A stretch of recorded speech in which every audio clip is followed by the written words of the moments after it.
manggagawa sa mga minahan at tanimang pag-aari ng mga Espanyol. Ang gobernadorsilyo ay sumasangguni sa padron para sa paniningil ng buwis sa mga residente ng pueblo. Natutukoy at natitiyak niya kung sino-sino ang mga residente na dapat magbayad ng buwis.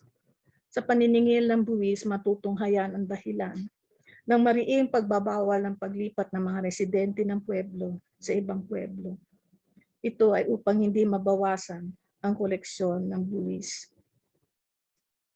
May kalawang gamit ng salapi sa pueblo ay pambayad ng falya o pribilehyo upang hindi isali ang pangalan sa listahan ng polo y serbisyo. Ang polo y serbisyo ay mga gawaing ipinagagawa sa mga residente ng pueblo tulad ng pagpapagawa at pagsasaayos ng mga gusaling ginagamit sa pueblo tulad ng simbahan, ng kasarial, ng karsel, ng kwartel at ng tanggulan. Pinagagawa rin sa mga residente ng pueblo ang pagtatanim sa mga lupaing pag-aari ng pueblo. Ang ikatlong gamit ng salapi ay bilang pambayad ng mga bilihing kailangan sa pang-araw-araw tulad ng pagkain, panglahok sa pagluluto at gamit sa bahay. Ang pueblo ay mayroong sinusunod na listahan ng mga presyo ng mga bilihin. Ang tawag sa listahan na ito ay aransel. Ang aransel ay ginagawa taon-taon sa isang pagpupulong sa Kapitolyo ng lalawigan, pinamumunuan ng alkalde mayor, kasama ang kura paroko ng Kapitolyo ng lalawigan at komandante ng mga karabinero o puwersang tagapagpatahimik ng lalawigan. Gumagawa ng aransel upang hindi magtakda ng presyo ng mga bilihin ang mga gobernadorsilyo para sa kanilang sariling pakinabang. Ang mga bilihin na kontrolado ang presyo ay mga pagkain tulad ng bigas, palay, isda mula sa dagat, isda mula sa ilog, inahing manok, lalaking manok, batang manok, manok na hindi pa nangingitlog. Nakatakda sa aransel ang mga presyo ng karneng baka, karneng baboy damo, pinatuyong karne ng usa, at pinatuyong karne ng kalabaw. Maaaring bumili ng buhay na hayop tulad ng batang baka, baka sa hustong gulang, baboy, babaeng baboy sa hustong gulang, at baboy damo, subalit kontrolado ang presyo ng mga ito. Kontrolado rin ang presyo ng iba pang pagkain tulad ng itlog, gatas, kape, patani, kakao, munggo, saging, niyog, at tubo.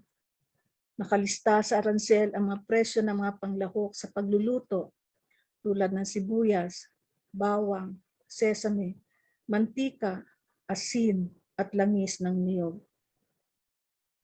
Matutunghayan rin sa aransel ang mga presyo ng mga gamit sa bahay tulad ng kandila, wax, langis, nipa, damong pakain sa alagang hayop, banig, abaka, mahahabang damo ginagamit pangtapal sa bubong ng bahay o pangtahi ng basket, kahoy panggatong, at alkitran. Ang mga residente ng pueblo ay nakaranas na ilang suliranin sa paggamit ng salapi bilang tagapagdaloy ng palitan.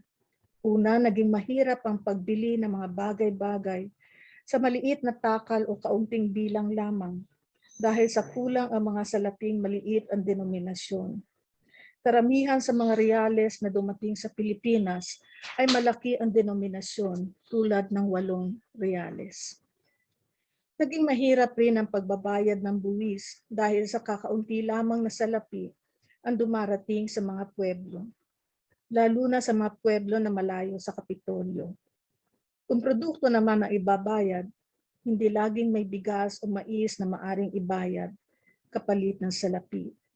May mga panahong mahina ang ani dahil sa pananalasa ng mga bagyo o mga pesteng insekto. Bilang tugon sa suliranin, ang lungsod ng Maynila ay gumawa ng sarili nitong pera na maliit ang denominasyon. Ito ay tinawag na barilya Yari sa tanso, disenyo sa gitna ay ang kalasag ng lungsod ng Maynila at tatanggaping salapi lamang sa Maynila at mga karatig puok nito o suburbs.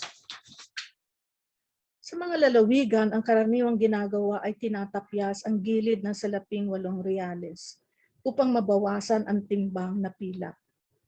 Binigyan ng mga Pilipino ang mga tinapyas na 8 reales na mga pampuok o lokal na pangalan. Ang 4 na reales ay tinawag na kalahati. Ang 2 reales ay tinawag na sikapat dahil sa 1/4 na bahagi ito ng 8 reales. At ang 1 real ay tinawag na sikawalo dahil sa 1/8 bahagi ito ng 8 reales. Dahil sa gawaing pagtatapyas ng mga reales, noong 1732 binago ng pagawaan ng pera ng lungsod ng Mexico ang paraan ng paggawa ng mga reales. Mula noon, binigyan ng tiyak na hugis at bigat ang mga reales. Pinatibay ang mga gilid para hindi matatapyas. Nilagyan ng malinaw na disenyo. Noong 19 na taon, upang magkaroon ng mas maraming salaping maliit na denominasyon, umangkat ang pamahalaang kolonyal mula sa Espanya na mga salaping umiikot doon na maliit ang denominasyon, yari sa tanso na tinatawag na kwarto. Paglalagon. Maraming pagbabago sa pang-araw-araw na pamumuhay ng mga Pilipino ang idinulot ng paninirahan sa pueblo.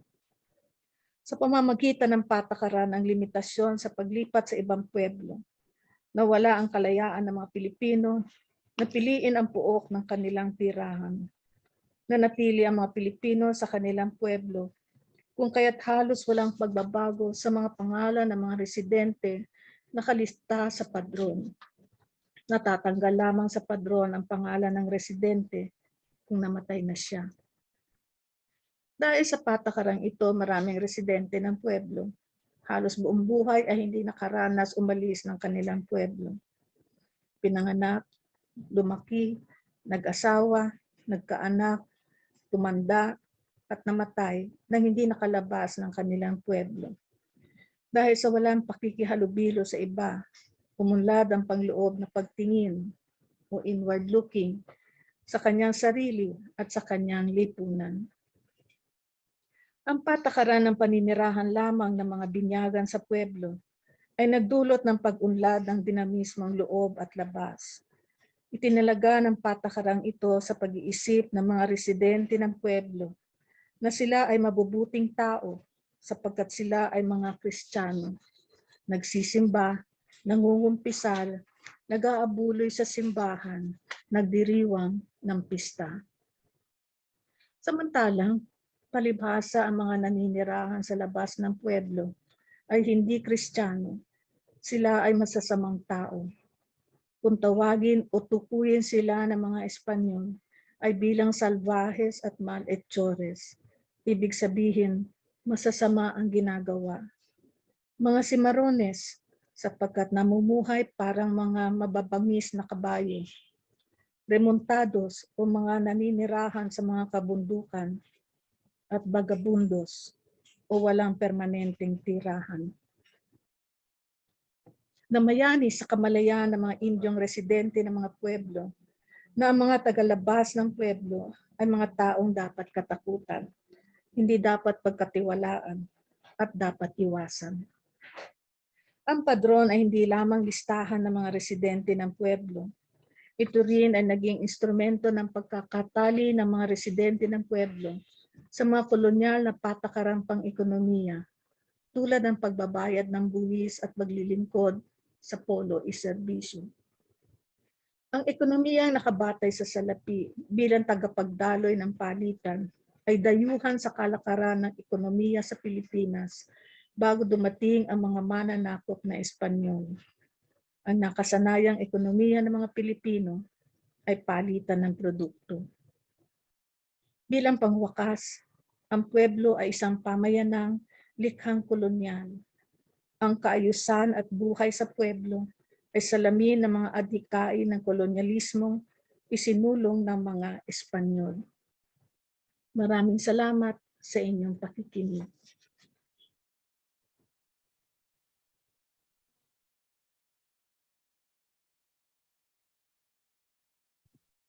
So, thank you for that fascinating talk, Dr. Bongkan, on the effect of the padron on the way the indigenous saw themselves and saw others, and how that padron tied them into the cash economy. That's fascinating. For the moment, we are going to move on to the third speaker, Dr. Maria Savitlana Camacho. Dr. Camacho is a historian of the Spanish colonial period in the Philippines with a focus on women, marriage, and education, and the transition from the pre-colonial period.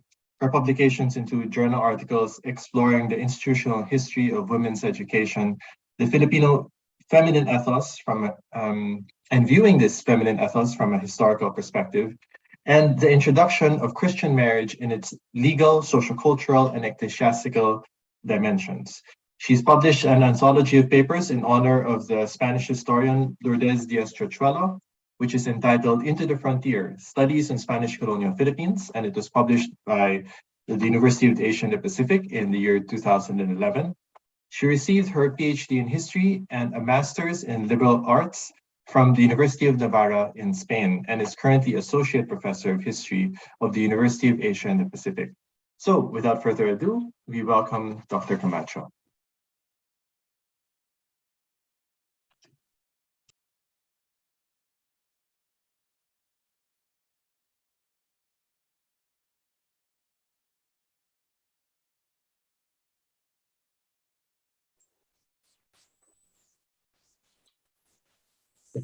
Sorry about that lag. No problem. Good morning, everyone.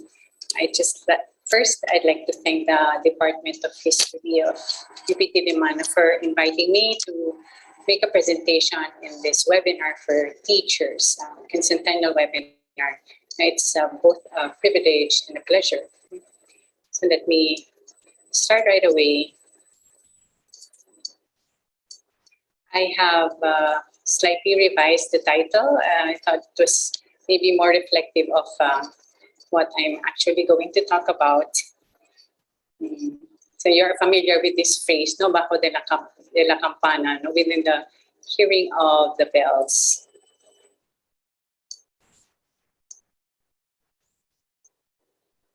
Yes.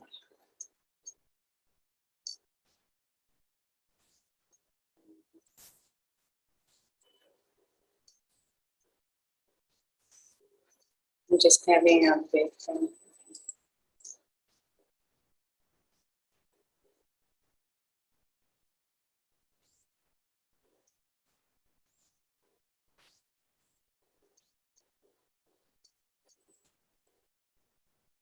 Sorry, I have to. Yeah, no problem. No, it's just that I cannot go to the slideshow function. I think perhaps because Mhm. right, okay. So if you go to the tab slideshow at the top, or the Below. fourth icon All right, below, this one. that's yes. the one. That's the one. Thank you. All right. All right. Here we go. So there, thank you. So that, I think today we will all agree, especially those of you who are out there, all over the Philippines, that the fiesta is a marker of the religious civic identity of the community, in the towns and in the barangays. So I will go back in time to show and maybe to explain a bit how this all came about. For this talk, I have 4 key points. The first 3 provide the background for the topic indicated in the title.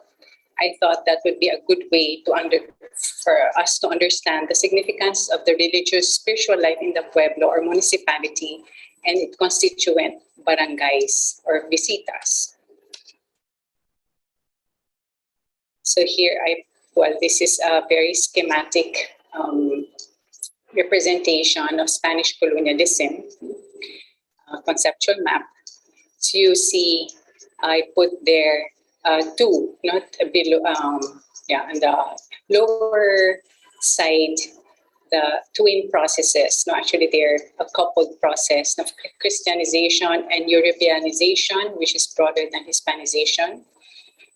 It's helpful to understand what the Spaniards, what their conception of, should we say, a well-ordered, humane society was, which guided in a very important way the way they carried out their colonization. So we see here that this Hispanization, Europeanization, Christianization were processes inherent in Spanish colonialism. They were principal goals of colonization and saying not merely means of domination. So I start with this royal patronage, this entity. This is more like a privilege that was given to the Spanish monarchs. And this painting would illustrate shall we say, the distribution of powers and privileges. So this painting shows you on the left side the representatives of the church and ecclesiastical authorities. There's somebody who looks like a bishop, and to the right you have the secular authorities, those in charge of temporal matters, and they're all under the heavenly realm. So the representation here is that both these powers were at the service of God. So this reflects a different political paradigm. God is clearly recognized as the supreme ruler and lawgiver, and the king had the duty to abide by that authority and serve it in earthly affairs, as the church was expected to do so in religious matters. So this privilege was granted to the Spanish kings as part of their mandate to promote the Christianization of their territories, including those that were still to be acquired. So the colonization of the Philippines was guided by that. So this privilege translated into very specific functions, rights, for example, to recommend candidates for ecclesiastical posts and a certain control over church property, and the right to collect some contributions like tithes. In turn, the crown had the obligation to finance the sending of missionaries to erect and furnish churches and to maintain the liturgy, for example, the providing of mass wine. Here in this code of laws, we see the primacy of the evangelizing mission of the crown, or the embodiment of the state. The first book is devoted to the church, its mandate to spread Catholicism, its organization and activities. And here, this was a responsibility of the Spanish kings. So just going further, so the book 1, title 1, the second law of that section states the interrelation of processes. Now, if you notice, so I already translated here what were some of the goals of that conquest. To teach the natives, you can try to put yourself in their shoes. So this is a different mentality. To teach them good habits, to set aside vices and cannibalism, which would translate into upliftment of human dignity, making people more humane. And then the other one of Christianization, instruct them in the Holy Catholic faith. And then thirdly, submission to Spain, to attract them to our dominion.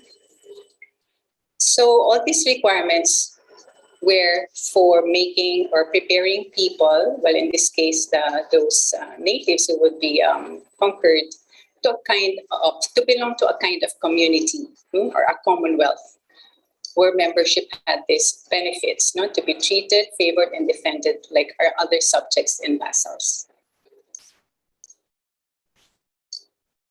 So the reduction, which has been mentioned in the earlier talks, became a principal means for civil and religious administration. And it was the setting for the coupled process of Christianization and unquote civilization. Precisely, that's the idea of how human society should be. Just a note on the sources. So here I rely mainly on the writings generated by members of the religious order, since they were the ones who carried out the missionary work. First-hand accounts as well as official chronicles and reports, both published and unpublished. At the end, there's a very short list of key sources, bibliography. So this is just a bit about the reducción, its etymology. It's often been translated as resettlement from a rural setting, scattered dwellings, to an urban center. I think that talk on Zamboanga showed that very well. Very well, just very well illustrated. So this was the forerunner of the pueblo. Although in the sources, reducción and pueblo could be used interchangeably. So this was to facilitate control and administration and increase sociability and interaction among people. This was also practiced in the Americas and even before that in Europe, in medieval Europe, in early modern Europe, for the same reasons. Although we might say that they sound more idealistic than realistic. After all, it did not necessarily follow that people who live in isolation from each other are less civilized or humane. So here just a quote from the Archbishop of Manila about the convenience of the reducción, which was also affirmed in the Synod of Manila, led by the first Bishop of Manila. Although with that qualification that resettlement or reducción should be done in consultation with the leaders of the natives.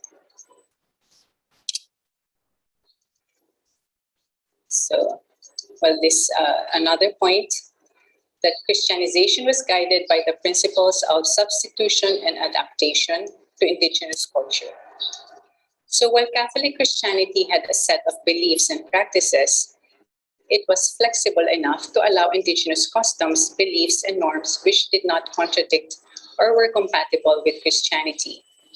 From its long missionary experience, the Catholic Church had also learned to know, through the missionaries, indigenous culture and religion sufficiently to find substitutes and adaptations that would facilitate understanding and assimilation of Christianity.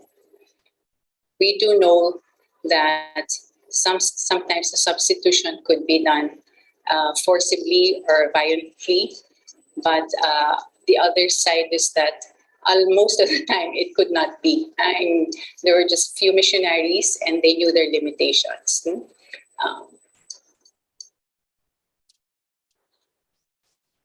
The Christianization of the Philippines was heavily marked by the decrees and reforms of the Council of Trent.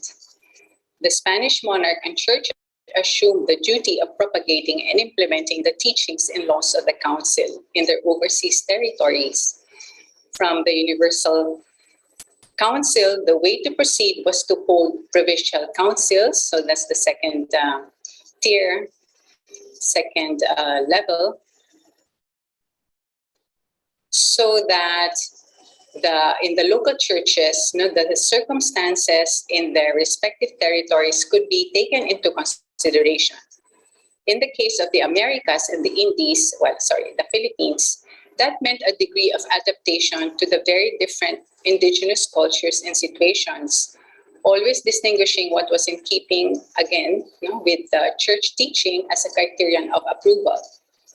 For example, marriage was definitely monogamous, but ways such as the importance of given to parental authority for the choice of spouse were respected as long as they did not violate the essential freedom of the spouses to marry.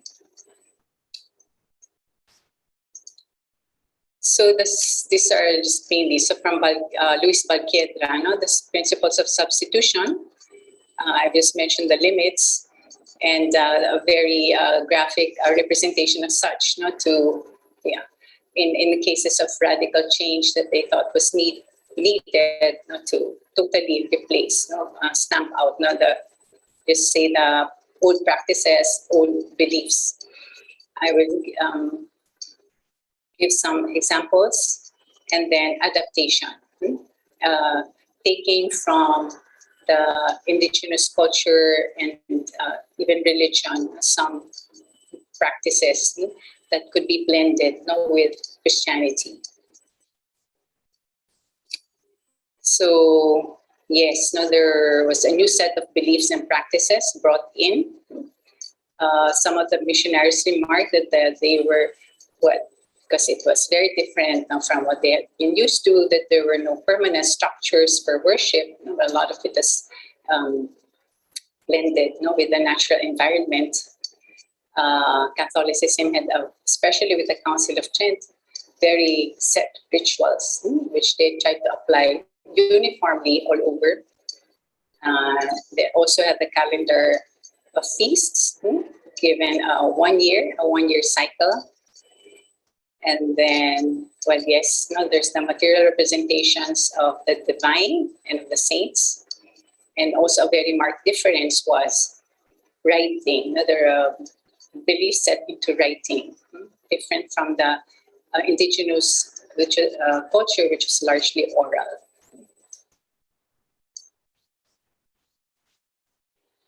So this is just a very, familiar example of substitution, knowing the importance, or at least the affinity of the Filipinos to water. The missionaries were very careful to distinguish the Christian meaning, say, of baptism, of holy water, that it was not, a medicine by itself, although it could have some, miraculous healing effects. There are stories about that. But yes, the missionaries were very careful not to distinguish the new meanings, not to explain that carefully. And then knowing also the importance of healing and succor, that was a very important function of the former indigenous religion. So Christianity would provide or take advantage of some shall we say, healing stories, to propagate them. They also made use of these, shall we say, signs. This is an example, an Agnus Dei. It's called a sacramental, sign that disposed a person to believe and receive divine grace. So this was meant to be venerated, kissed. And then we are familiar with, of course, the images, the religious images brought in also by Christianity that would substitute for the native, let's say, the Dika or the Larawan.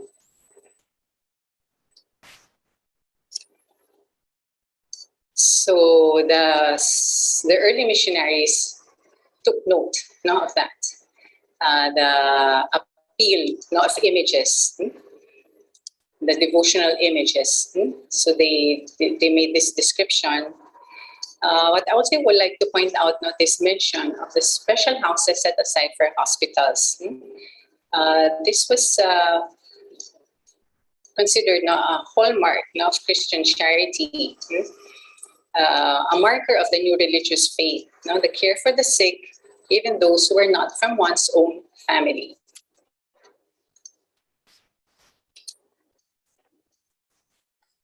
And then just some examples of adaptation.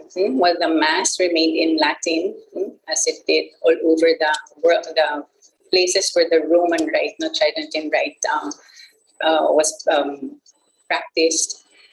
Though other things, the sacraments that required more interaction between the minister and the faithful were translated for obvious reasons, to facilitate understanding, reception with the right understanding. example, yeah, baptism, confession, of course, and then marriage, to elicit proper consent from the spouses, and then catechism and devotional works. Although this at first were really mainly for the missionaries themselves to learn from. Only later would they be disseminated, also because of the costs of the prohibitive costs of printing, which did not allow a general dissemination among the Filipino faithful. So here would be, I consider an adaptation of the spirit of penance, the meaning of penance, not making up or atoning for one's sins through some sacrifice. So this is a rather amusing story of how the missionaries tried to, well, they knew, that Filipinos like to bathe, so abstaining from taking a bath would be a kind of sacrifice, but apparently it wasn't met with much success. So only really those who were, very, shall we say, deeply penitential would try it out.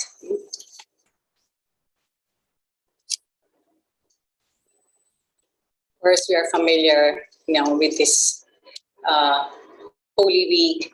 So here you have actually practices that were known in Europe, but of course, given our tropical climate, there will be some kind of adaptation. Our palaspas would be somewhat different from what they used, but definitely there were used. They continue to be used. And then I came across, for example, a narrative about the salubong, and it's as if it was being done today. It's the same. It's the same ritual. So the fiesta became like the setting, to combine liturgy and popular devotion. It gave a lot of room for the local indigenous expression of faith. In this case, new faith. So here in this quote, this passage from a chronicle, one sees the different means that the missionaries made use of, gave room not for the natives to create the drama, dance. Not mentioned here would be a very important, the music. Early on, the choirs, boy choirs were formed, so that music also became part of their schooling. So the fiesta would become a focal point of community life. I'll just mention a bit more about that later. So now, how Christianity shaped the life in the pueblo. I think that's just really the main, the main topic. John Ledeffilan stated that the missionaries tried to implant a Christianity that would pervade all aspects of the natives' lives as the old religion did. Their health and well-being, life milestones, work in the physical environment, community, personal security, etc. And this was to some extent achieved. First, Christianity shaped the concept and order of time. Well, this is the liturgical year. The Catholics would easily identify with this. So this constituted a cyclical calendar made up of seasons and punctuated by feasts. The centrality of religion could not be clearer in marking time in this way. But adaptations were made. For example, the joy of Christmas with the preceding Misa de Aguinaldo would take place during harvest time. So you have there the confluence of, shall we say, the indigenous meaning of the season with the Christian meaning.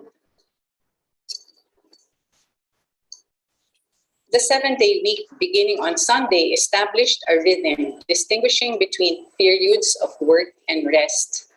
The community celebration of Mass also served to bring people together regardless of social status. as it was an obligation of all the baptized. Well, drawing from different sources, one gets the idea, of, shall we say, what constituted, a religious life in the pueblo on a daily basis. The focus of catechism, which is very, I think, very logical, were the children. The children. So they would have a regular religious instruction. In the case of the outlying barangays, which did not have a permanent priest. So when the priest was there, then the instruction would be more intensive. The bells here, I say, announced the mass and other important events. Perhaps when for funeral masses, announcing also the death of somebody. Daily prayers, so the Pueblo life was marked by this rhythm of regular prayers. Alcina noted that he was talking about the late and Samar, the greater availability of women for pious practices, because they, at least those who were already settled in the Pueblo or the Reducción, did household, domestic work, whereas the men needed to go out to the fields. So maybe this also explains the greater participation of women in the life of the parish, in preparations, in taking care of the material needs, which again, I think we are very familiar with. If this is, shall we say, a usual sight in parishes today. So Christianity shaped the sense and extension of community. It brought in spiritual kinship, this mga pagiging ninong at ninang. Kinship ties were of fundamental importance in Philippine indigenous society. And the introduction of spiritual kinship, especially in baptism, extended and reinforced at the same time socio-economic relationships. Compadrazgo, while having a spiritual basis, also had material implications, not only towards the godchild na inaanak, but even more to the parents of the godchild. It became habitual to choose as godparents persons of a higher or at least equal social standing, considering the responsibilities that godparents assume and the advantages from the new relationship.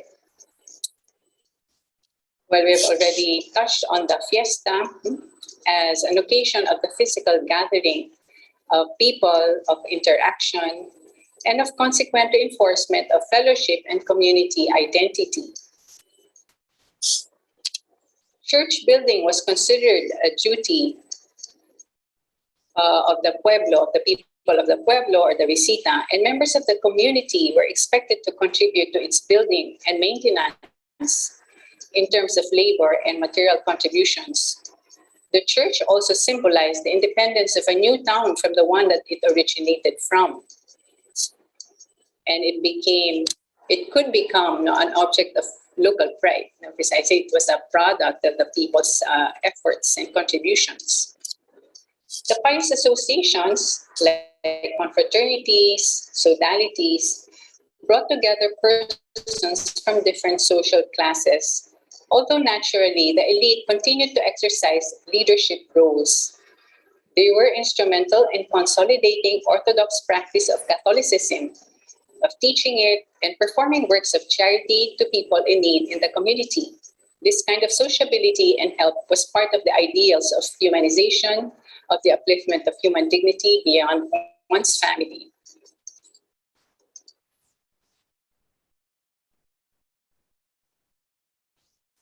So here, just wanted this other aspect, the markers and meanings for the life cycle of birth, marriage, and death. And this time, with Christianization, the sacraments became the markers, the key markers. Baptism formally incorporated a person into the spiritual community that had its material setting in the pueblo. Marriage continued to be a public affair and involved families intensively, but monogamy and freedom of consent were highly emphasized as being essential to a valid marriage. We also know that since this was the only kind of valid marriage, was one that was recognized, it also became the basis of in the padron who were legally married. So, well, going back, so with the requirements of Catholic marriage, example in the early years of evangelization, we have stories of datus, for example, who found it hard to convert because they had to choose just having one wife, and separating from the others that they might have. And that meant also returning the bride wealth that they had received from the family of the wives. The last rites were also of critical importance for Christianization to ensure that what had been gained in baptism would not be lost at the moment of death. This was long an issue as many people died in their homes without going to confession and ensuring their preparation for the afterlife. Overall, the insistence on the advantages of the reduction or resettlement was premised on facilitating the administration of the sacraments, as the priests could reach the people more easily. The flip side was that they and their assistants could monitor non-fulfillment of Christian duties, like going to Sunday Mass and annual confession, and also to monitor, or to prevent, rather, relapse to the old religious beliefs and practices. So here, just making this diagram now about the new conceptions about the afterlife, especially the afterlife spirit. Given the Filipinos' closeness to their deceased family members, there was like a substitution of the ability, the enabler, for mutual help. That those who are living could pray for the deceased, help them go to heaven, get out of purgatory. The universal destination, regardless of class, of heaven, purgatory, and hell was new. As an adaptation to the continuing presence of the dead among the living, the devotion to the souls in purgatory was promoted. Prayers for them became a regular routine in the pueblo, the so-called animas. And today, we cannot be surprised at the importance given to Hundas, also state. Then the last point about how Christianity shaped life in the pueblo would be this, with something to do with the role of the native elite. Again, a continuity and change. So the strategy of seeking to Christianize the leaders was not new. In the earliest missions in Europe, that was the intuitive method used in consideration of the tribal and feudal nature of societies.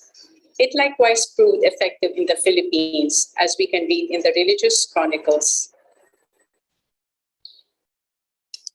So that would include the targets, the dato in his family, and then the babaylan, and the katolonan, and the priests of the old religion. So some new leadership roles that were given to the native elite, to the dato and his family. The fiscal, this is a figure taken also from the Americas, from Mexico, was the lay assistant of the religious minister. He was not only an acolyte, but a catechist, and also someone who monitored and convinced people to fulfill their religious obligations. Usually, he was chosen from among the elite families, well, naturally, because of already they have recognized authority in the community.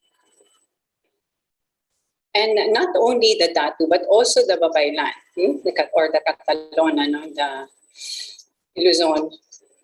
These were the representatives of the old religion, were a big catch. Their prestige in the community made them exemplary when converted to Christianity. Indeed, there are some stories of how converted Babaylan became catechists. That's not the other side of that. Is that there were those who resisted, this the new religion or Christianity. So I take this one story from the long writing of the Jesuit Francisco Ignacio Alsina, from the 17th century. That's the story of one woman who was a principal, and she was there, prominent principal and a priestess, Babaylan in short.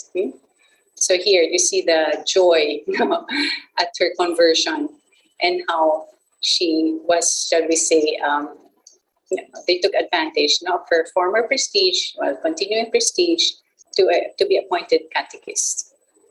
So she was, in other words, considered like an exemplar.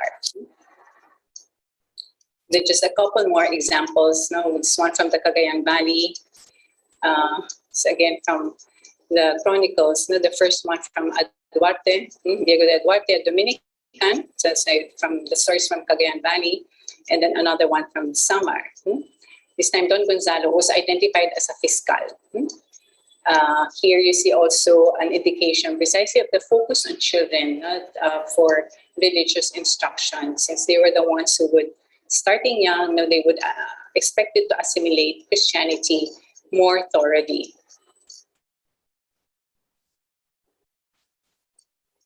So the principles, I go now to my conclusion, the principles mentioned of substitution and adaptation enabled the Philippine Church to negotiate between keeping faithful to the Council of Trent and adjusting to Filipino agency, whether as resistance, acceptance, or modification.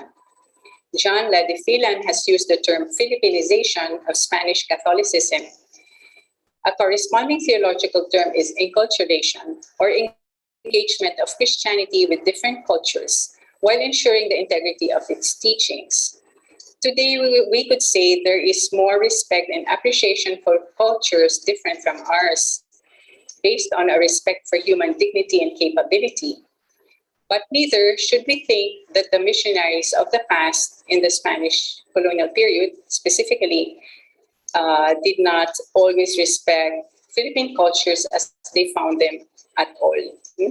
Neither can we question Philippine Christianity as inauthentic. Indeed, there are practices that persist which may not be compatible with Catholic belief, but the popular forms of piety, often called folk Catholicism, are not necessarily unorthodox. So I thought, since there's so many things to think about now about this topic, I made up several questions that I personally would like to pursue, and I also invite you to think about them. They would maybe help us go deeper into the impact of Christianization in Philippine society and culture. On the micro level, on the level of the pueblo, of the reduction, because we see a lot of continuities up to today, and I'm sure you have other questions in mind. So I finish with presenting this very short list. Well, these are my main sources, although there are really many other religious chronicles that we could go through. Well, thank you very much for your attention. Good morning. Thank you, Dr. Camacho, for the very balanced and comprehensive take. And thank you also for the questions for further reflection, which we will talk about later. So now we move on to our fourth speaker, and our fourth speaker is Dr. Charita Arcangel de los Reyes, who is Professor of History at the Department of History and Philosophy, College of Social Sciences, UP Baguio, and is currently Director for Student Affairs. She finished AV Political Science in 1989 with a magna cum laude, and also has an MA in Education, where she majored in Administration and Supervision, She received that in 2001 with a cum laude from St. Louis University. She also has another MA and a PhD in history, which she obtained from UP Diliman in 2004 and 2014, respectively. She's been a recipient of a number of research grants, one of them a Fulbright Visiting Scholar Grant at the George Washington University. Another is a Fulbright Exchange Visiting Scholar grant under the University of Maryland in College Park. And another from the Center of Southeast Asian Studies, University of Michigan, Ann Arbor in 2017 under an academic sharing grant. Her research interests include the history of education, institutional history, local history, urban history, gender and women history, social cultural history, and colonial history. So Dr. De Los Reyes is here with us today. Let us welcome her. Maraming salamat, Professor C. Aking labis na ikinagagalak na mapabilang sa paggunita ng Quincentennial commemoration ng pagtatagpo ng kanluran at silangan. No? Ang pamagat ng aking presentasyon ngayong umaga ay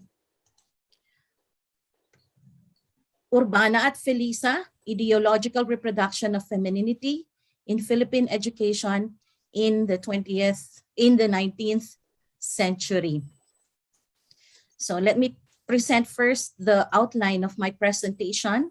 So I have the following themes. 1 is reintroducing Urbana at Felisa. 2, locating Urbana at Felisa in the 19th century colonial ambit. 3, ideological representation of femininity in Urbana at Felisa. 4, respect for authority as an essential feature in colonial instruction. 5th, Urbana at Felisa as an educational apparatus, and conclusions of my study. Now, Sorry, yes. Dr. De Los Reyes, just a quick point. Could you play your PowerPoint presentation? I think you're still in the view where we can see all the slides in the corner. So I didn't, okay, hold on. Okay. Okay, okay na? Yep, perfect. Thanks, ma'am. Okay, thank you, thank you.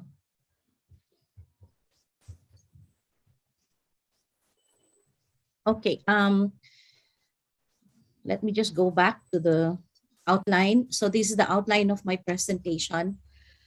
This study is very much different from the previous ones, which really relied on evidences coming from archives and documents.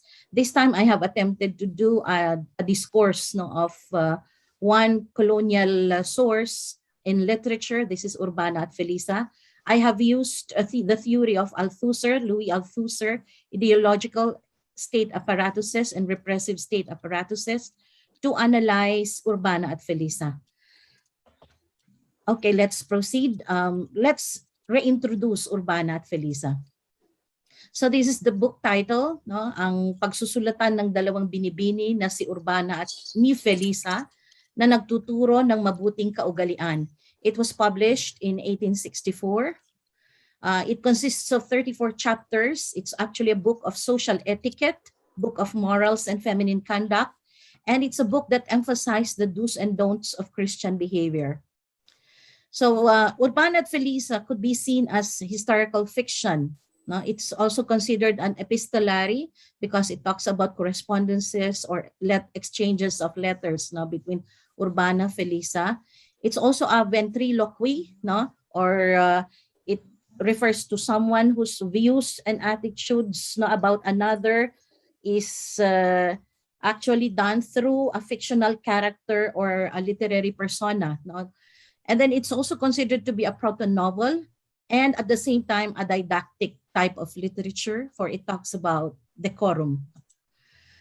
So the book underwent several editions and translations. So it was published in 1864, but it has underwent several publications, even going beyond the 19th century until the mid 20th century. It has several translations in Ilocano by Jacinto Cawili in 1866, in Bicol by Fruto del Prado, and in Visayan by Encarnacion Alsona. So Urbana at Felisa became actually a Bible in almost every home, owing to the desire of every parent to have a copy of the book. It became a bestseller manual de urbanidad in the 19th century. And even going beyond the 19th century, it served as a reference and teaching material for character education in the mid-century, and this was really mandated as a reference material by the Department of Education. Now, nevertheless, before the 20th century, the study of literature was for moral education, and while literature gave pleasure and was an outlet for an active mind, it was also seen as instructive in moral affairs. He calls this, or Casement calls this, this type of literature as didactism. He claims that because newer trends in literature such as psychoanalysis, semiotics, hermeneutics, etc. have surfaced, didactism has been treated as unfashionable, which is not reason to disavow it. Instead, it should be studied and understood and subjected to scrutiny. Its liabilities and its assets should be brought to light. Likewise, Mojares points out that the dismissive attitude and the tendency to summarily dispose of books of morals, conduct, and or etiquette, such as Urbana at Felisa or Barlaan at Josaphat by Antonio de Borja, o Luciano Bustamante's Tandang Basyo Makunat, and many more, rests on the perception that these are conventional expressions of Catholic propaganda.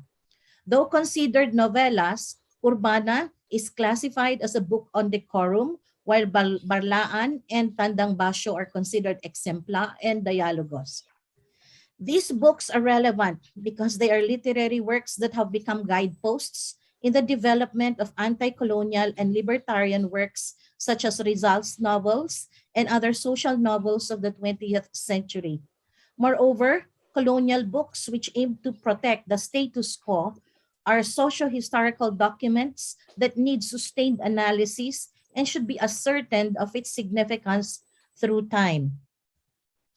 Now let us locate Urbana at Felisa in the 19th century colonial or orbit.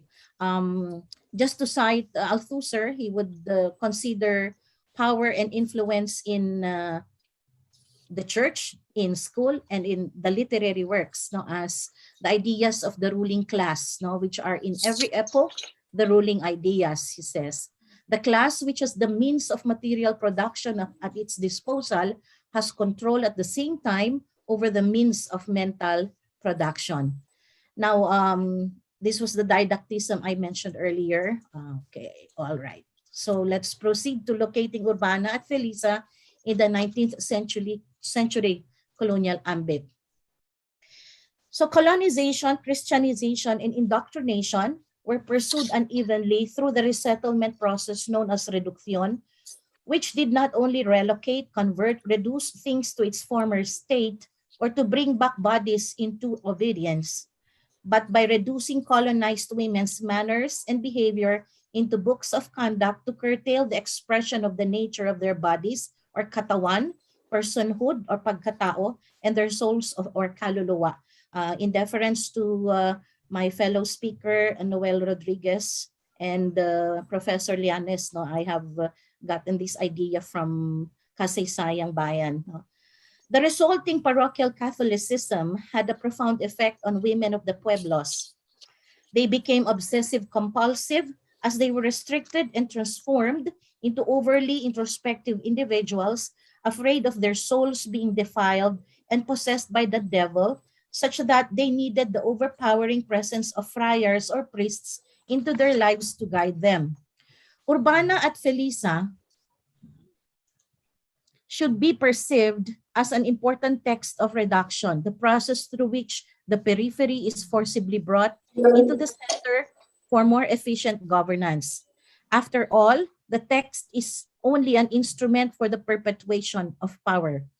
Urbana at Felisa is itself an embodiment of power as a discourse that constituted generations of God-fearing subjects. The social milieu when Urbana at Felisa was published was the period Mojares describes as settled orthodoxy.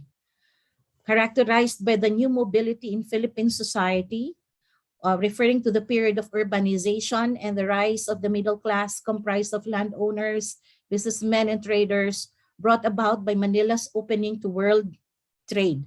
The middle class Filipinas described in this study were products of this economic progress that took place in the 18th and 19th centuries. They were the half-breeds and urbanized local elites who had Hispanized themselves. Urbana at Felisa was published a year after the Educational Decree of 1863 was promulgated. This decree secularized, liberalized, and universalized education. Eventually, it gave rise to a crop of educated middle-class Filipinas who were able to buy books and were to become the patrons and readers of Urbana at Felisa during the second half of the 19th century. They constituted a large literate group whose various roles had already been defined by society. Now, Spanish colonizers had their own worldview, which they imposed on their colonized subjects.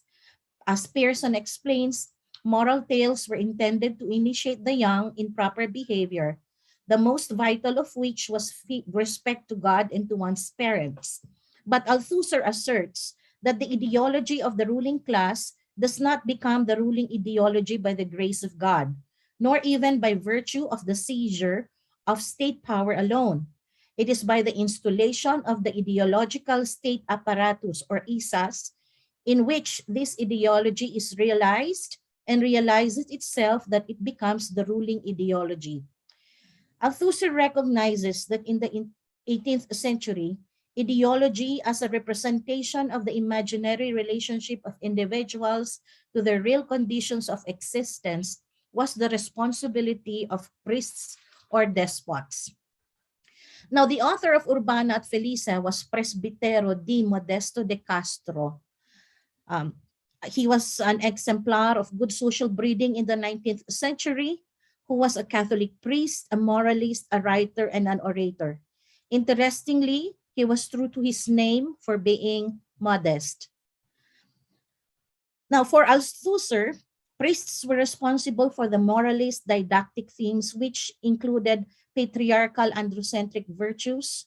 The world outlook they created was religious ideology, which is an effective mode of moral, spiritual, and political inculcation. 19th century literature emphasizes didacticism, or the view that there are universal moral views and that they can be conveyed through literature. Books of conduct, or as opposed to the list of rules such as Caton of earlier centuries, the pedantic tone and monastic orientation shifted towards the training of the young for an urbane life. So books of conduct trained the women in the right manner of dress, behavior, and thought, and in every plausible occasion. So next, books for children in the Philippines, the late Spanish period by Net Zorg, portrays that the city children of good families were thoroughly policed and had well-scrubbed brains. Ultramontane conservatism was the rule. No? Hence, once good breeding is manifested in a life of decorum, and that the good Catholic is also a perfect colonial. It is essential to realize that both he who is writing these lines and the reader who reads them are themselves subjects, and therefore ideological subjects. Now let's go to the third part, ideological reproduction of femininity in Urbana at Felisa. So in this study, femininity refers to the socially and culturally constructed roles, attitudes, and behaviors of the middle-class Filipina. Feminine roles were rooted in a heavily paternalistic ideological system and constantly informed women that they were to be secondary and subordinate to men. So 19th century women were depicted in the following ideologies of femininity, which I have called using the Althusserian perspective. So we have the ideology of the pious woman, the ideology of motherhood and domesticity, the ideology of purity, chastity, and virginity, which involves the purity of soul and, of course, being a virginal woman. And we have the ideology of inferiority, referring to the faithful wife, the persevering wife, and the submissive wife. So let's go to the ideology of the pious woman.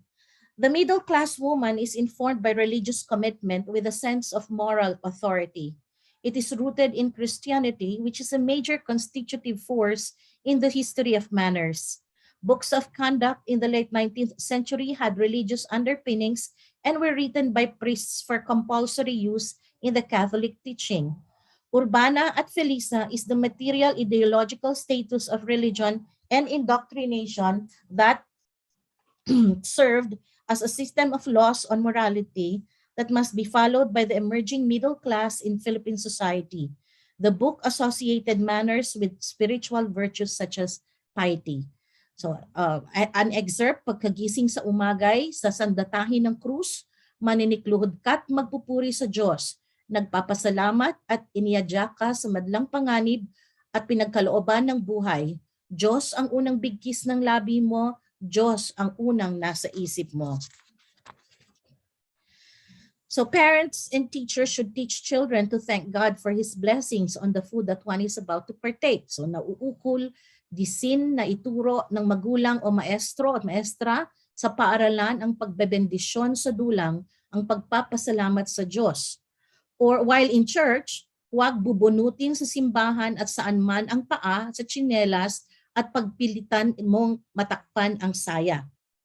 So observing proper decorum in church is another obligation to God, no? Such as this long excerpt, no? Pagdating sa pintuan ng simbahan ay magdarasal ang bawat isa sa amin ng panalangin sinipi sa salmo. Magkaok ng tubig na bendita, lalakad at maninikluhod sa harap ng Santisimo Sakramento, magdasal ng rosaryo, may hawak na libro sa kamay, ipinabawal ang palibot-libot ang mata, nang huwag malibang sa lumalabas at pumapasok na tao. Kung nakikinig ng sermon, ay tinutulutang umupo kami. Ngunit ipinagbabawal ang maningkayad sapagkat mahalay tingnan ang upong ito at tila ukol lamang sa hayop. Sa pag-upo ay magpakahinhin, itatahimik ang bibig, mata at buong katawan, pakinggang magaling ang aral ng Diyos. So the primacy of religion in the education of women was crucial at the core of the curriculum in Christian schools. Dissemination of religious instruction was made more effective with Tagalog and other vernaculars as mediums of delivery, so the reach of its readers will be more extensive. The school and religious ideological state apparatus significantly influenced the objectified attitude of colonized women. It made the belief in God and the Christian religion more logical and important to the people. Women exert great influence on family life because their conversion would facilitate the evangelization of the whole country. As Althusser says, the mechanism of hegemony is interpellation, which is the recognition and adoption of the dominant patriarchal ideology and its practices. Now, the ideology of motherhood and domesticity. Urbana and Felisa reproduced the ideology of femininity that involved the acquisition of skills and knowledge relevant to the world she was said to belong to. The hegemonic institutions of 19th century required women to be objects in marriage and in motherhood, existing in vessels of maternity and sexuality with little opportunity for individuality. Moreover, the novel's role as an educational cultural primer was proof as to how ISA, or ideological state apparatus, socialized and transformed the colonized woman, as could be gleaned in a curriculum that came neatly tied up in a tried and homely recipe: children, cooking, praying, and needlework. Not only did her acquisition of colonial education relegate her to the home, school, and church, but made her assist in the consolidation of the foreign or colonial agenda. The confinement of women in the home reinforces their housewifeification or domestication with their introduction to needlework and home economics. The domestic field was the cultural expression of the woman's world.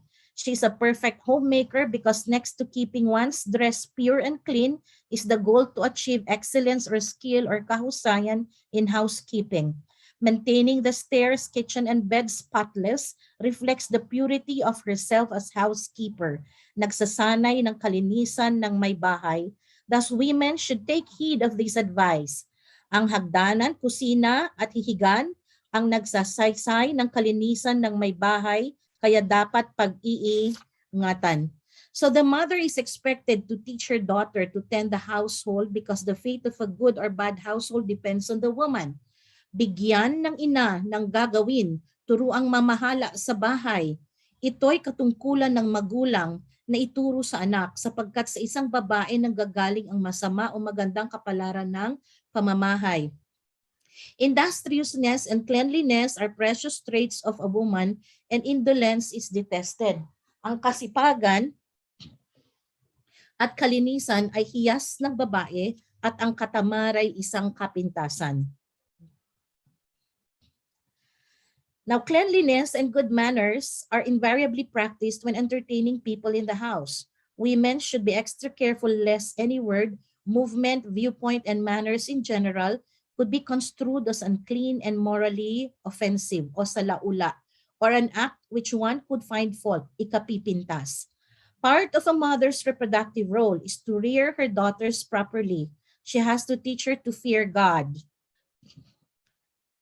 Avoid flirtations o yung huwag pagpapakitaan ng ngipin.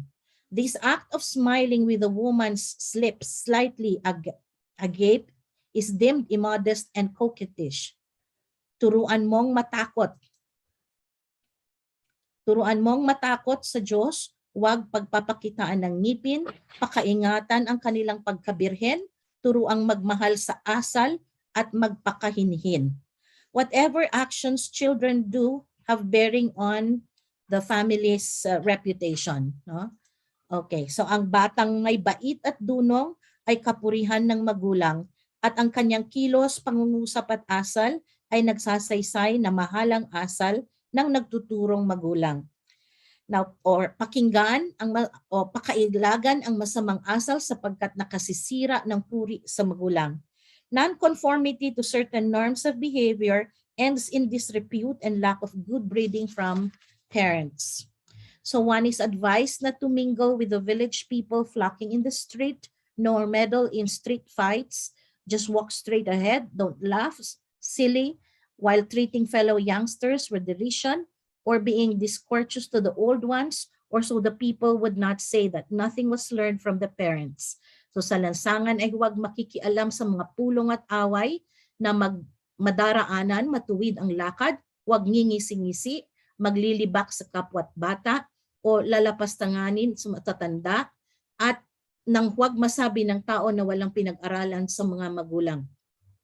Sa pagbabago ng mukha ng babae, nakikita ang kanyang kasamaan, kaya hindi karamtang kalilingatan sapagkat ang kasiraan ng anak na babae ay kasiraan ng ina. Ang anak na talipandas at mapangahas ay nakapagbibigay hapis sa kaawa-awang ama. Okay. So policies were imagined to immunize the body from the contamination of sin. As critic Anne Scott MacLeod concluded, the 19th century opens with a prevailing belief in a rational but imperfect child and enthused in the romantic idea of childish purity and innocence.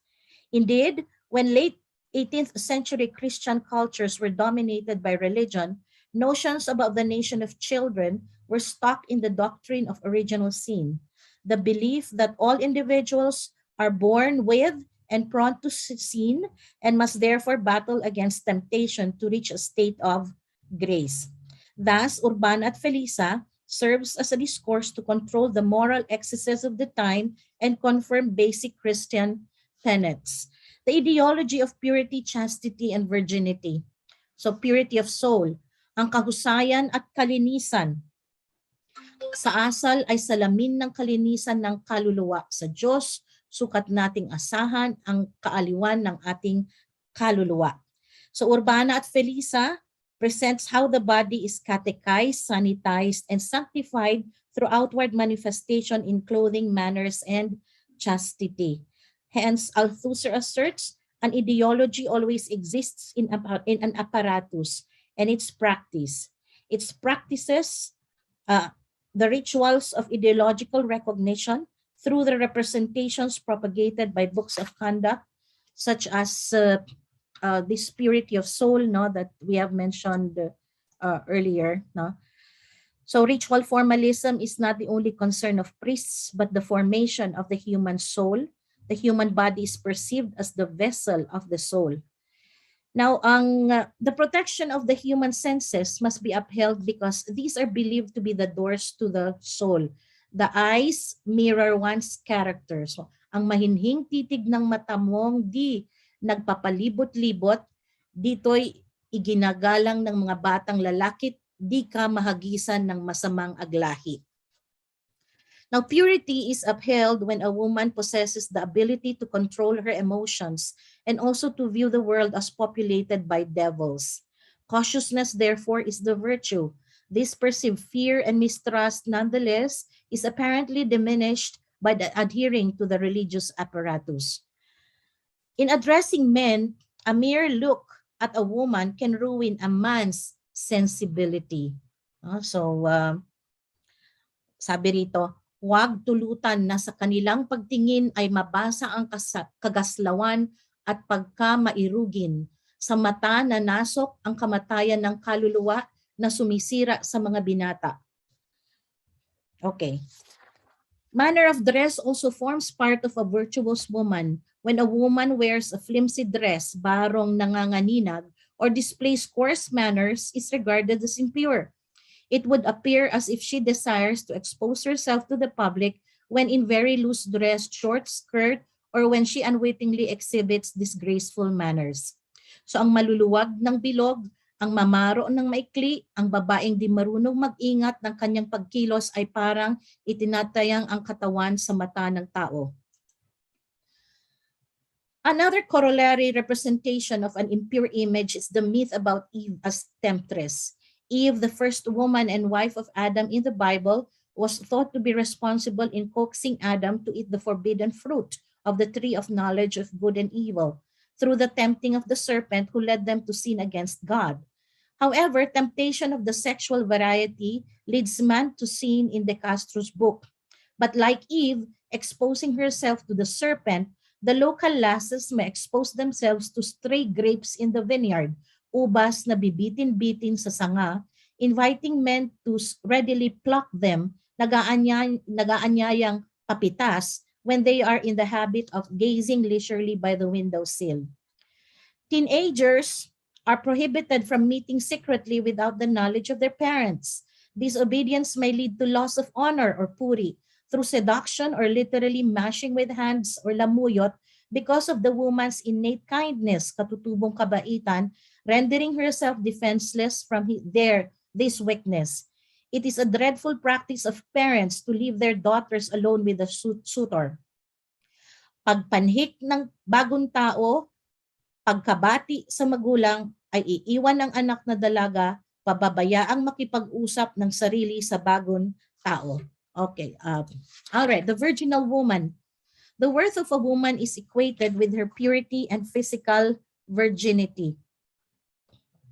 The virginized unmarried woman loses her honor, which is irreplaceable, likened to a gem or hiyas. Once broken, minsang masisiray, cannot be restored, or when dropped, cannot be retrieved. Once robbed of her virginity by a treacherous man, taksil na loob, nothing can be done but to cry, tumangis to high heavens. Purity is associated with cleanliness, physical attire, and adherence to certain codes of behavior. Bodies are synchronized as to their exteriority and movement. Prescriptions on personal hygiene are specified. Maghilamos muna, suklaing maayos ang buhok, malinis, mahusay, at pagbabagay-bagay ng damit. Ang kuko ay huwag pahahabain. Okay, ang kalinisan ng isang dalaga ay parang isang bubog ng kahit di magkalamat, kahit di mabasag, mahingahan lamang ay nadurungisan. Okay. Another would be maipaghahalimbawa sa kahoy na babad. Actually, these are already metaphors, no?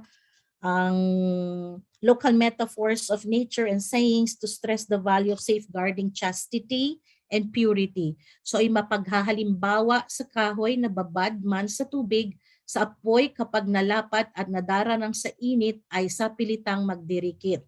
Or walang nagkakandong ng apoy na hindi nasunog, ang lumululong sa panganib ay sa panganib din mapapahamak. Now, ideology of inferiority. The stereotypes of submissiveness, docility, passivity, subservience, and blind obedience that describe women in a patriarchal society have been reinforced in colonial literature. Women unconsciously yielded to the suggestion of the masculine thought. No? So we have here the stereotypes of the faithful wife, the persevering wife, or the submissive wife. Now let's go to the faithful wife. The ideal woman should be faithful to her vows since she holds the key to the honor of the household, honor that is ruined by an untidy woman. So ang babae ang nag-iingat ng susi ng karangalan sa pamamahay, karangalang sinisira ng sambulat na babae.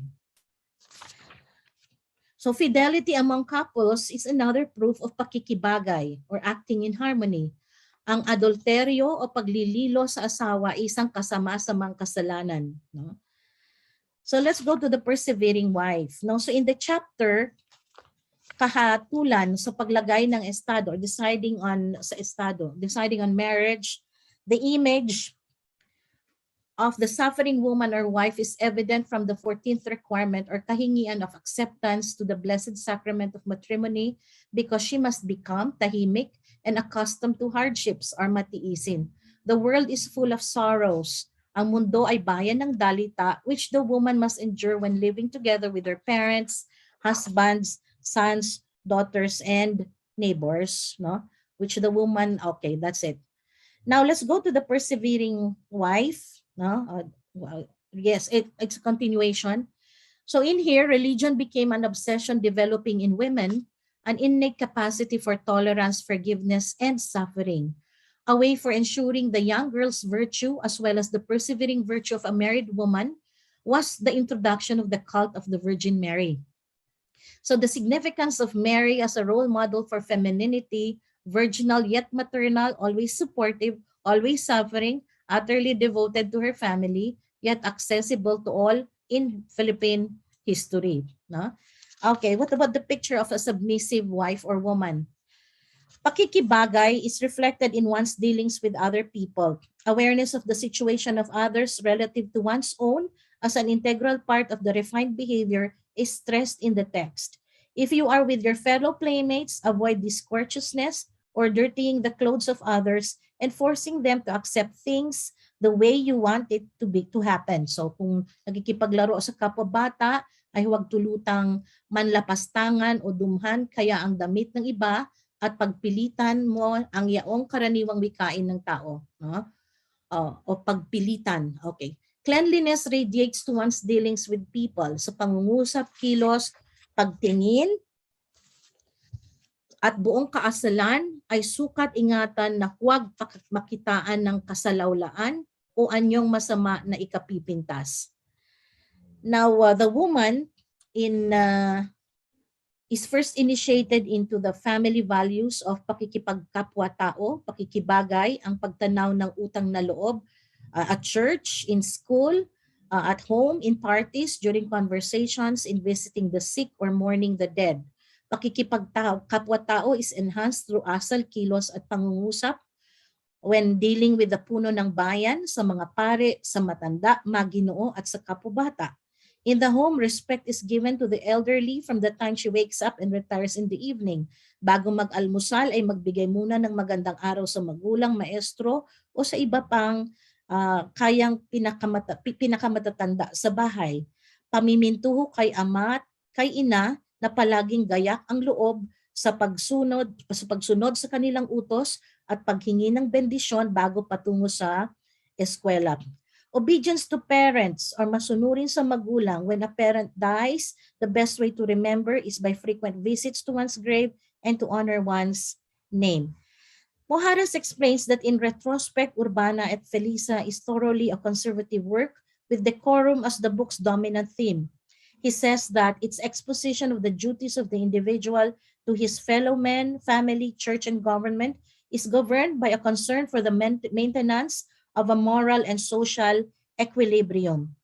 Acts of proper decorum with figures of authority are stated sa harap ng ating magulang o matanda, kaya ay huwag mong pababayaang manabako o mangusap, kaya ng kalapastangan o matunog na sabi, huwag ituturo ng daliri ang kinakausap o italikod ang muka. Kung marami ang kaharap ay huwag iisa lamang ang tatapunan ng salita at tatalikdan ang lahat. Ngunit kung may mataas na tao sa mga kausap, ay siyang kausapin. Gayunman ay di karapat mapawalang halaga ang iba. Okay, respect for authority is essential in colonial instruction. That's part 4. So it says, kung sa paaralan ay may pumasok na pare, punong bayan, mahal na tao o matanda ay tumindig, magbigay ng magandang araw o magandang hapon at huwag uupo hanggat hindi pinag-uutusan. Ang galang na ito'y huwag ikahihiyang gawin sapagkat ang kagalangan ay kapurihan ng gumagalang at di ng iginagalang. Okay, acknowledging one's debt of gratitude is important. By implication, this could be applied to the relations between Philippines and Spain or between the subordinate woman and her superior, male or female alike. Kung may gumagawa ng magaling sa kanya, ay pasalamatan, kilanlin ang utang at gumanti sa kapanahunan sapagkat isang kapalamarahan, isang kasiraan ng puri ang di kumilala sa utang na loob. Okay, and then we also have here the best way to serve parents, performing household duties such as cooking and sewing. Okay, so this is the text I lifted from Urbana. Okay, so we have here passivity in the woman. So, all right. So the passive woman. Okay, so let's go to Urbana at Felisa as an educational apparatus. So educational ISA is vital to the Althusserian theory inasmuch as it has surpassed the religious ideological state apparatus in reproducing the colonial ideology. What the bourgeois has installed as its dominant ISA is the educational apparatus which has replaced in its functions the previously dominant ISA, which is the church. So children at school learn the rules of good behavior, the attitude that should be observed by every agent in the division of labor, according to the job he is destined for, rules of morality, civic and professional conscience, which actually means rules of respect for the socio-technical division of labor, and ultimately the rules of the order established by class domination. Urbana at Felisa has a complete and detailed schedule of daily routine activities, from the time one wakes up in the morning until one retires in the evening. From childhood, one is taught these rudiments from the parish and dwelling place. Dasalan at nang matutong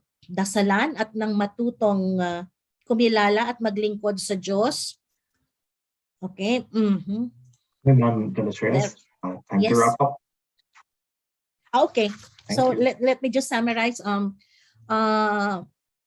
Colonial literature using Althusserian perspective could be an ideological state apparatus, and when it functions to bring forth an ideological construct. But at the same time, it can also be used as a repressive state apparatus when it tries to promote certain forms of conformity, and if you break this, you get punished by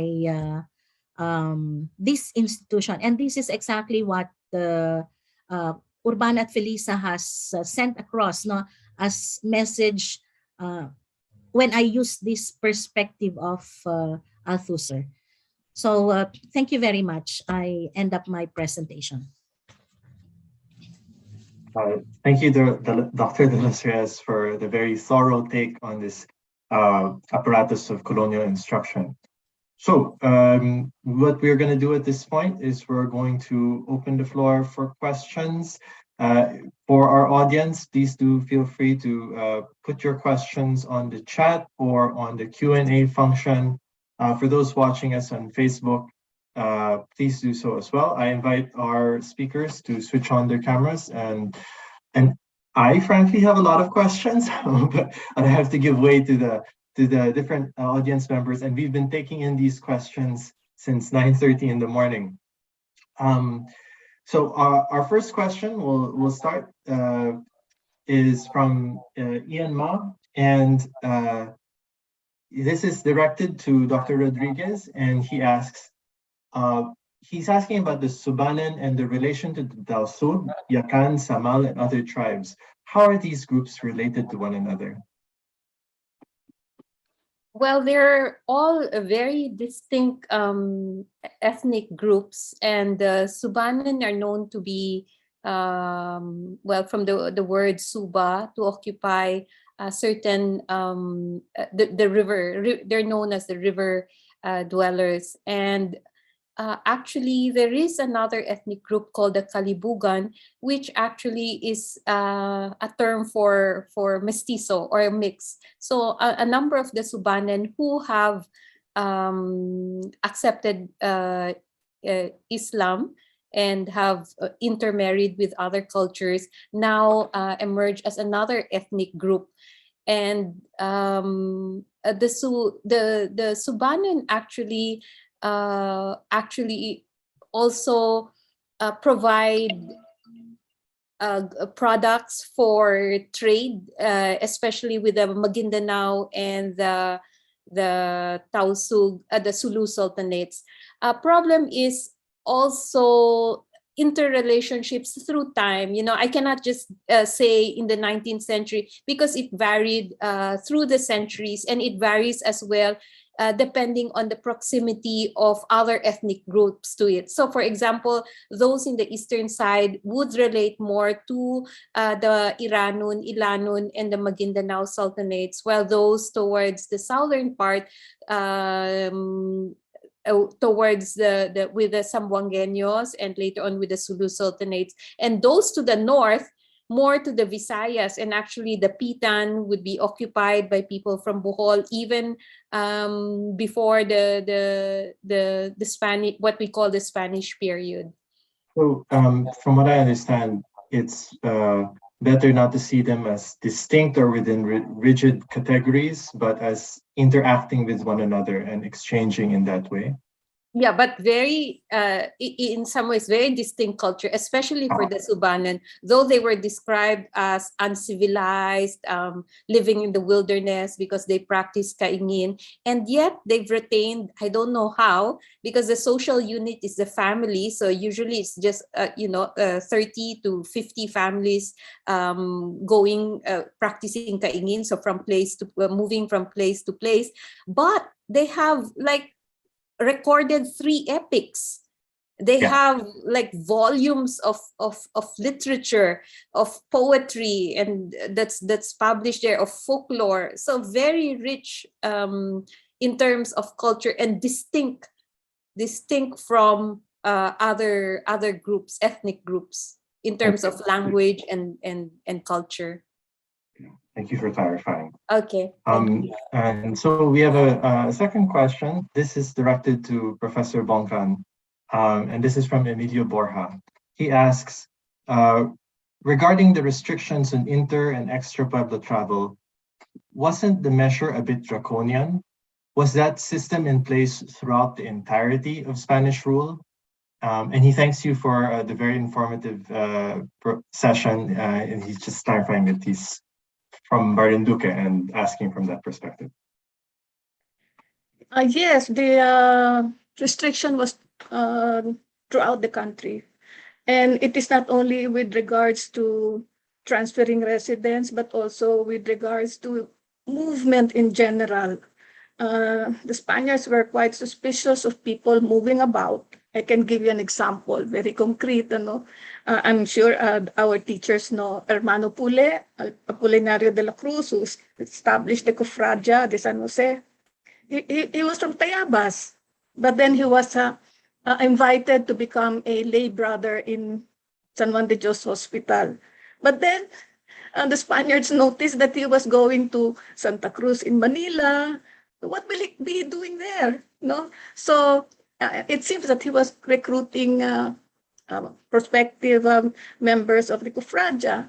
So these are things that the Spaniards did not want to be happening in the country, that people are moving about. Everybody has to get a permit. Even the alcalde mayor from all the way in Ilocos who wants to go to Manila for one reason or another, he has to file something like a permit, an application for traveling. So travel was really restricted because of, the Spaniards did not want to see people, especially Filipinos, moving about. Another reason why there was not much travel going on because of the limitations in the system itself. It's very difficult to travel. There is no really public transportation that people can rely on. Yung ang sistema ay yung arkila. If you want to go to the next town or two towns farther on, you have to hire rather a karomata, and that takes money. What's the level of restrictiveness? Did that change over time, or was it equally restrictive all throughout? It was equally restrictive throughout. And that's the reason why you have the gobernadorcillo there to check on the movement of people. And then you have another check in the capital, and that is the alcalde mayor. And then you have the various cura parocos, the parish priest, and then you have the carabinero, the cuadrillero. You have an entire system of checking people. Interesting. Thanks, Matt. So now we have a question for Dr. Camacho, and this is from Emilio Borja as well. He asks, if freedom of consent regarding marriages was emphasized during the Spanish era, then is it unwarranted to surmise that marriages of convenience were not common? And he gives the example of political or aristocratic marriages. Well, thank you for that question. If I understood this question, I put it in the positive terms. So it's the situation was such that marriages of convenience were common.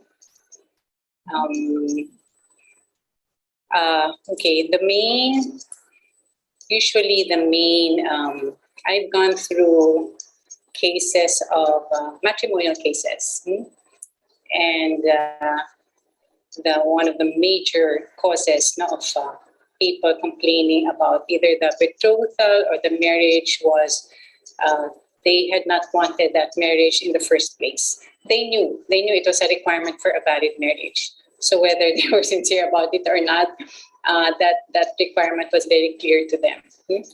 But yes, you have, shall we say, indicators that there were really such marriages of the convenience on the part of the families. Of course, the families wanted, this was maybe more than convenience, it was, they wanted to ensure equal standing, or even wanting to, maybe especially in the case of the women, to have, to be married to advantageously, not to, shall we say, a person or a family, and go into a family with a higher social status. So yes, so since the involvement, especially of parents, the parental consent, which was required to a certain extent, especially after the 18th century, that resulted in this, well, what you would maybe broadly consider as marriage of convenience. But really what maybe is different here is precisely at the Catholicism challenging that, that the traditional parental authority was not unlimited. It had to be within reason, because the spouses, they're the ones who are getting married. That's their marriage. So it's their individual freedom that had to be protected or defended. So it sounds like there were really a lot of different considerations that they were taking seriously. Thank you. And we have a question here for Dr. De Los Reyes from Alfinia Dama. Was there a counterpart to Urbana and Felisa, but for men? Or was there a colonial document that speaks of morals and masculine conduct? I must admit that I have not come across any, no, except that both men and women could be discussed, let's say in Tandang Basyong Makunat, no, okay. But the thing is, this was just incidental to my thesis now when I was working on it, because during my MA years, I had to work on women's education in the Philippines, 19th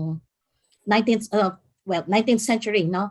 And I came across a book, no, in the Visayas, no, the Lagda, no, and that I wanted to read further, no. But the thing is, because it's written in a language I'm not familiar with, I did not pursue it. But I came across this, no, as part of the curriculum, and that's why I included it. But I did not do an in-depth analysis of Urbana, no, during that time. It was just recently, no. But I guess some of my colleagues, no, or some presenters, or perhaps Dr. Camacho might have encountered, because I think she is really into this kind of work, no. Okay, she might be able to answer the one who raised the question. Yes, Dr. Camacho, please feel. Well, yeah, thank you for giving me the opportunity. Yes, there were manuals, handbooks of conduct also for boys, but right now the titles escape me. But actually, Urbana and Felisa, if you go through the chapters, it has fewer dedicated to boys. Because there's another character in this epistolary novel, should we say? Honesto. Yes, No, it's the younger brother. So, but what's interesting is again, which is I think along the lines also of Dr. De Los Reyes' discussion, is that the virtues that are emphasized for the boy are different from the girls. So it's a gendered conception of virtue. So according to the function or the foreseen role of men, that they have a public role, that they are more in charge of the finances, things like that. Yeah. Okay. Sorry, I did not focus on honesto. No. Okay. So that's the limitation of this work. Thank you. Thank you. So as we wait for more questions from Facebook also and from our listeners here in Zoom, I have some questions myself. I hope you don't mind. So I wanted to ask Dr. Bongkan about the cash economy, and I wanted to ask if that cash economy changed over time. We now know about the restrictiveness of the mobility, but how about the levels of money? Did it increase over time? There was not much money in circulation, basically because money was not being produced here in the country. It was imported from Mexico. So the supply is really dependent on the galleon coming back to Manila. That's one. And then the second is that whatever money came here was in a way siphoned off to pay the Chinese merchants.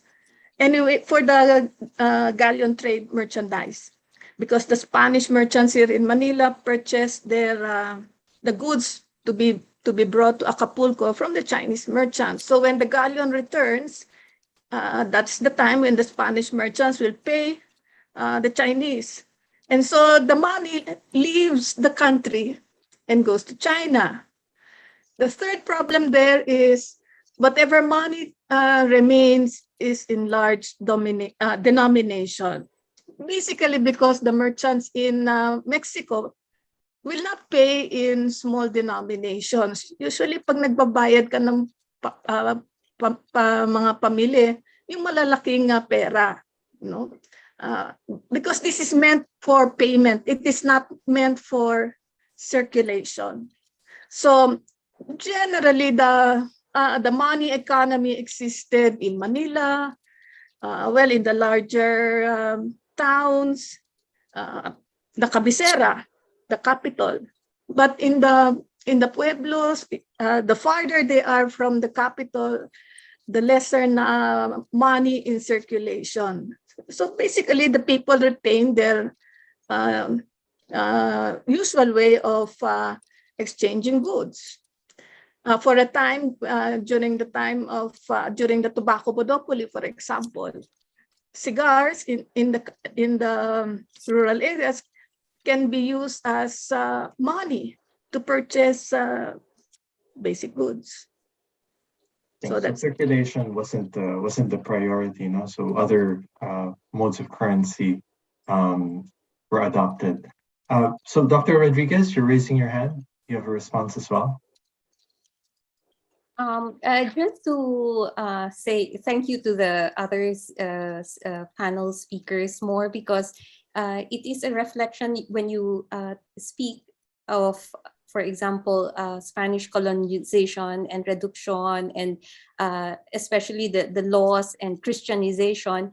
All this was taking place in the late 19th century in Zamboanga. And it's so interesting because here you have, just the first step, the choosing of a place, for example, for Ayala, and then putting in and conversing with the Datu or the Timuay, and saying, oh, in this community settlement, we will put in another group. So the experience is there, and yet it is of a later period. So when we talk about Philippine history, for example, experiences geographically is different, and also time period is different. So it's interesting to see what was going on in the north, but that in the south, the experience was totally different, even for those already who were Zamboangueños in some sense.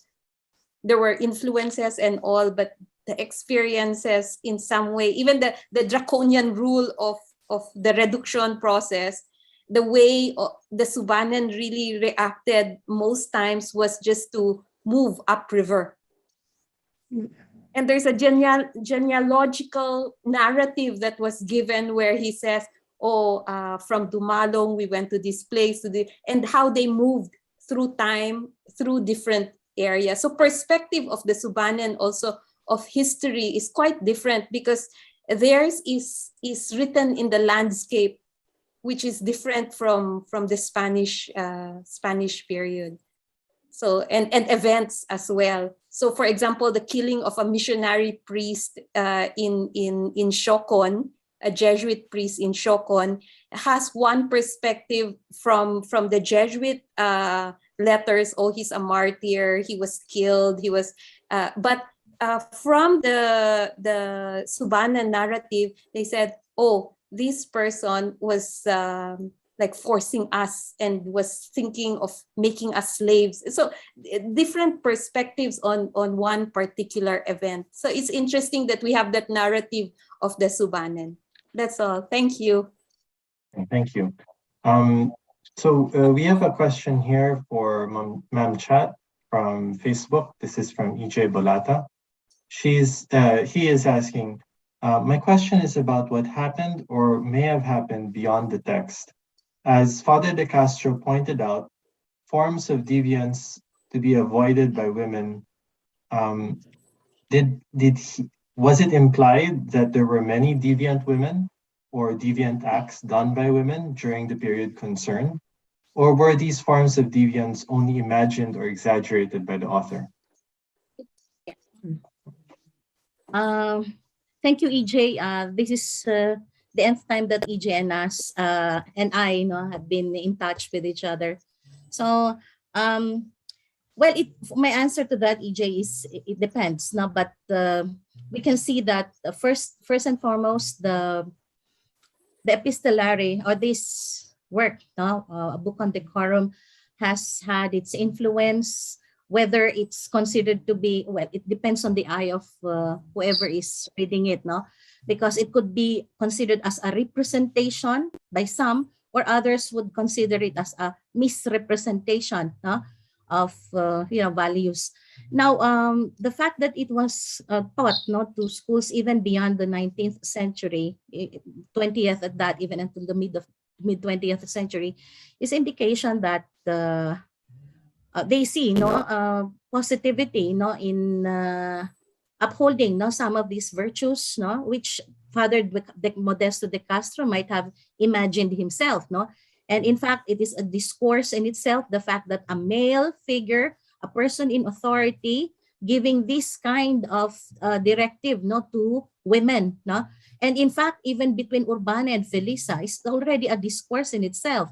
Urbana, who apparently typifies the empowered woman, is trying to dictate on Felisa, who seems to be the least empowered, or even both. If we include in this trilogy, for instance, Honesto, both Urbana and Felisa, dictating, quote and unquote, to Honesto, what they consider as appropriate and proper, during that time.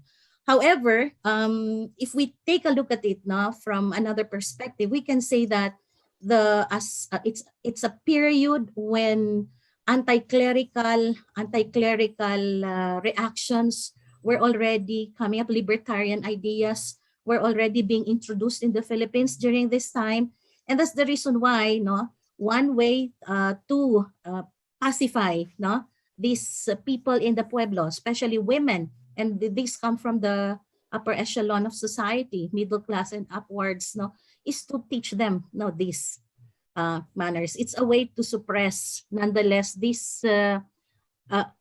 feelings of wanting to revolt, suppressions coming from Spanish authority.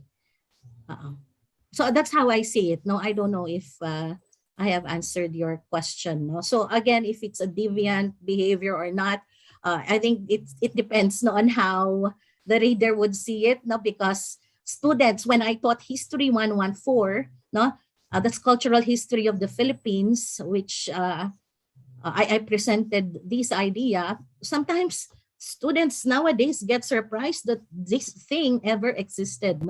This kind of colonial lit ever existed. And that's the reason why I took it upon myself to introduce in my lessons novels for them to analyze, which I guess is very much historically grounded. So yeah, that's how I see it. Thank you, I don't know, Lola. EJ, did I answer your question? We will wait for EJ's response, and I'll let you know. Yeah. Or perhaps he can send me an email. We're friends. Thank you, Dr. De Los Rios. Yeah. I have a question for Dr. Camacho. What do you think of Father Schumacher's idea of growth and decline?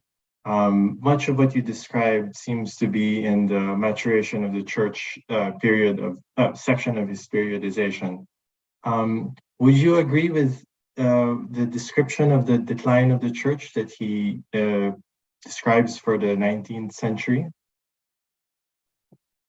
which he talks about lowering of manpower and lack of access to certain areas? Right. Very interesting, challenging question. Forces me to suddenly, zoom out and then zoom in. Okay. Maybe I'll just touch on one point.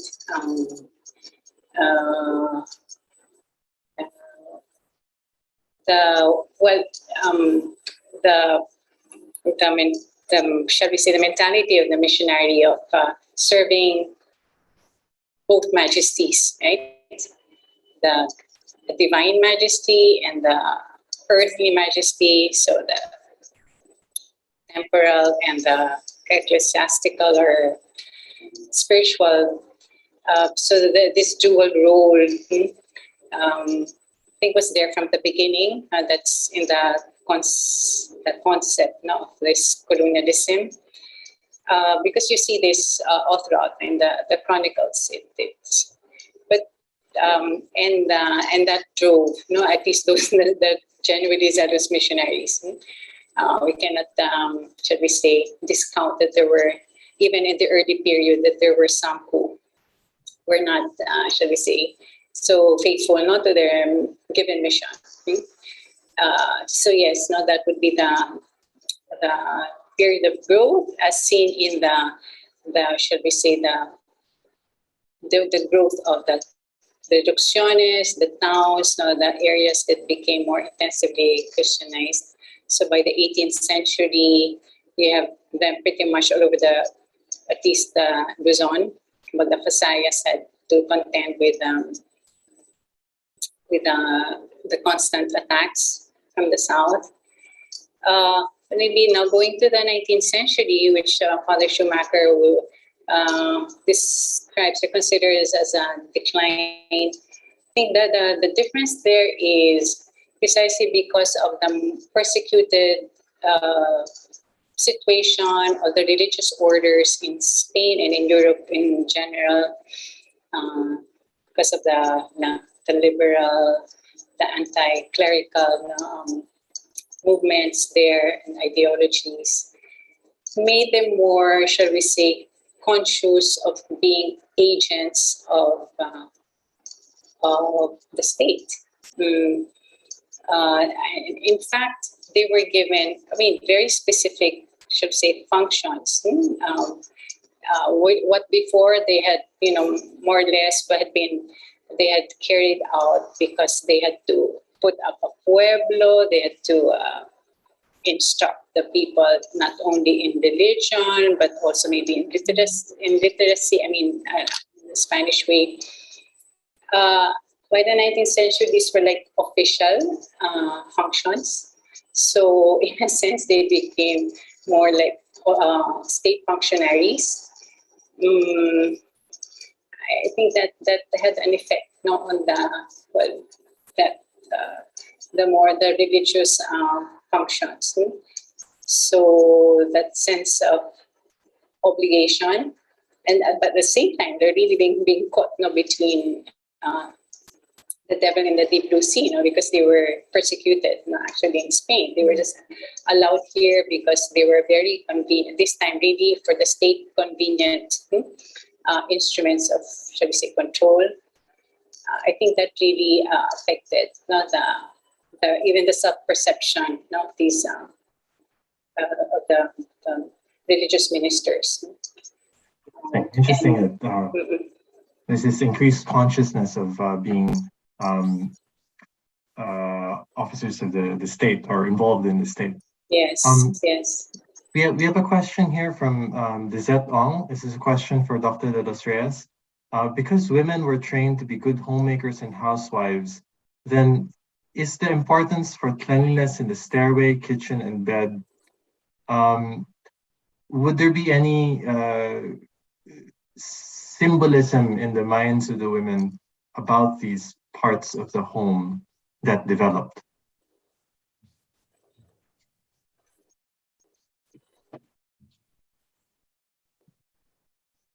I guess so. No, the different parts of the house, no, would play significant roles in a homemaker. No, so most especially, I think we can even see it nowadays. No, that actually in Urbana at Felisa, no, a very clear example was given to a very clean woman, a neat woman, no, who fixes the bed, no. Upon waking up in the morning, etc. Now, what about the stairs? No? Because, you are exposing the house to visitors. They come, and I think it's not really proper to welcome your visitors with a very dirty staircase when they visit you. Or another would be the kitchen, no?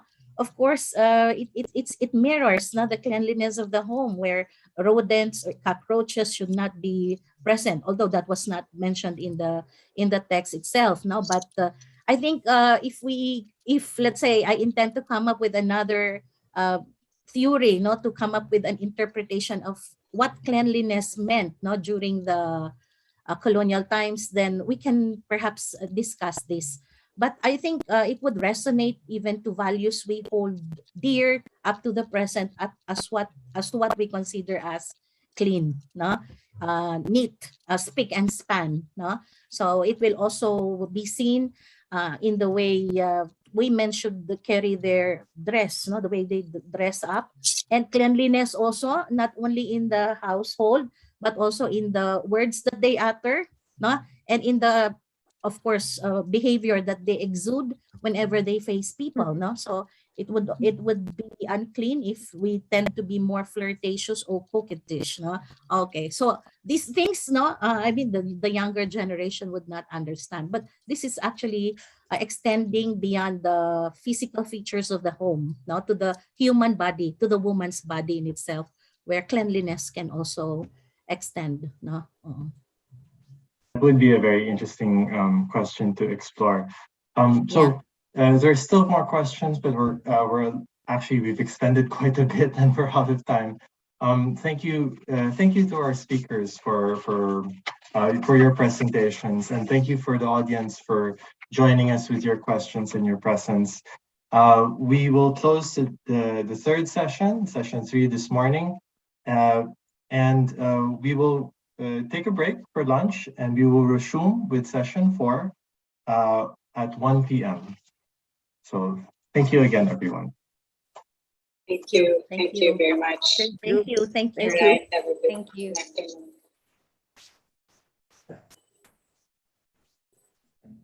Okay, so Dr. Camacho. Hello, Felice. You know, how are you? It's been so long, no? Yeah. Yeah, I know. I just want to say, my daughter is a fan. Oh my. So she told me to say hello. Oh, thanks. She's doing her doctorate degree now. Oh wow.